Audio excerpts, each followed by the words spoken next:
Ely Stadium stands tall and proud on Middle Avenue, 1 mile south of the new Elyria High School.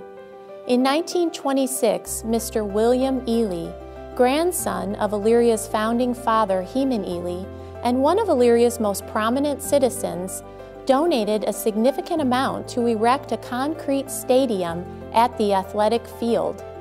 The plan called for construction of a stadium for 3,000 people, an improved football field, baseball diamond, practice field, a cindered track, and parking space.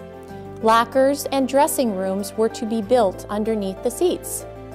Planners had the foresight to include facilities for showers, restrooms, offices, and a press box with a bird's eye view for reporters covering the games.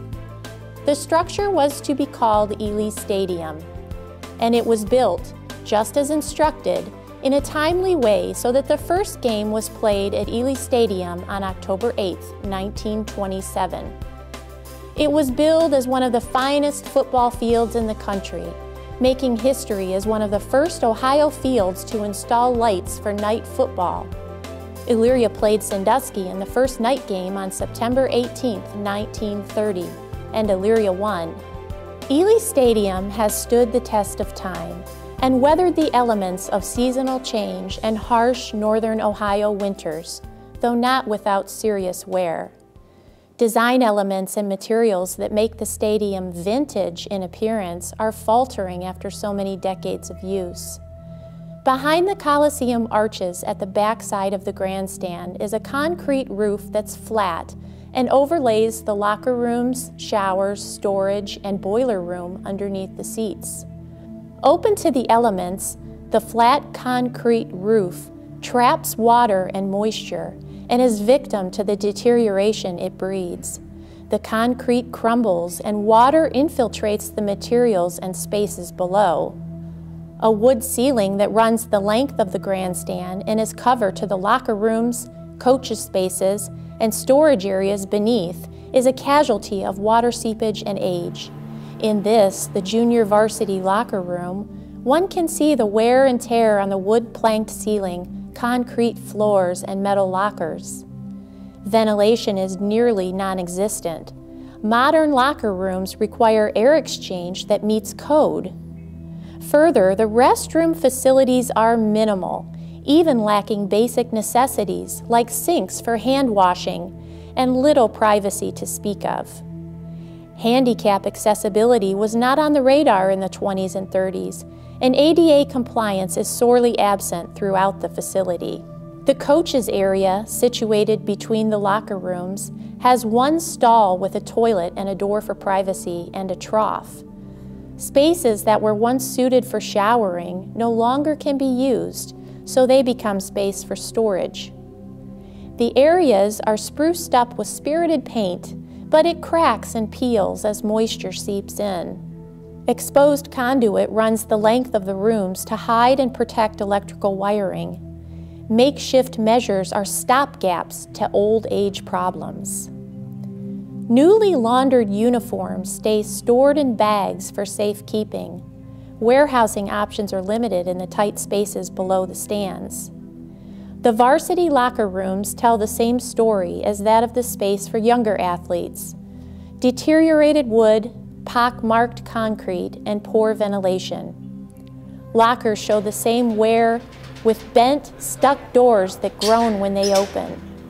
Tucked away in a space that appears solely to be built as its home, an old boiler pumps heat through the locker rooms that are its neighbors. Throughout the facility, stairways, steps, hallways, aisles, ramps, and handrails are out of date and out of compliance. Some entryways, with missized steps and low ceilings, are particularly precarious. The guest restrooms are such spaces, with outdated facilities and unnaturally sloped ceilings. The training room, where injured players come to rest and recover, is cramped, angled uncomfortably, and difficult to enter.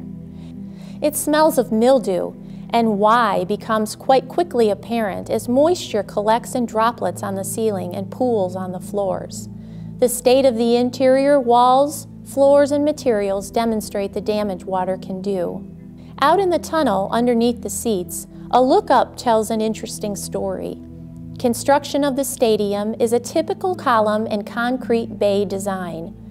The view also shows an entire bay of concrete support beams and seats that were once, years in the past, cut out and replaced with prefabricated seats.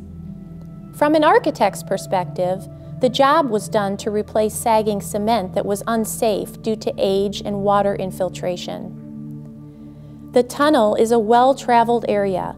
It's the pass-through from one end of the stadium to the other for fans, and the route to the lockers and coaches' rooms for athletes and trainers.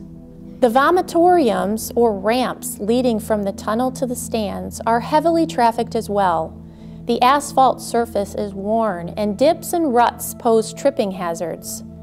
These areas and many throughout the grandstands, including the aisles, seats, and handrails, don't meet today's requirements. The press box, high above the stands, doesn't offer much comfort for stat keepers or reporters alike.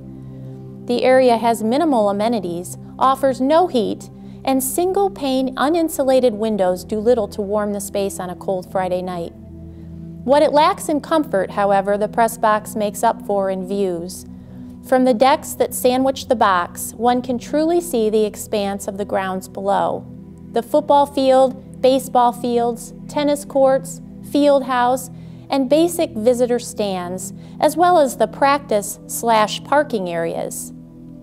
Circling the football field is the track, the same track that trained Olympic gold medalist and world record holder Tiana Madison Bartoletta. The track was resurfaced about 15 years ago, but with its 8-lane straights and 6-lane turns, it's not a competition track. Ely Stadium, raised in the Roaring '20s, is home to generations of renowned athletes and a multitude of signature events, including graduation and the Special Olympics. It's a hub in the city, bustling with activity all year round. The grounds span nearly 55 acres, with acreage yet to be developed and potential untold. Ely Stadium, home of the Elyria Pioneers.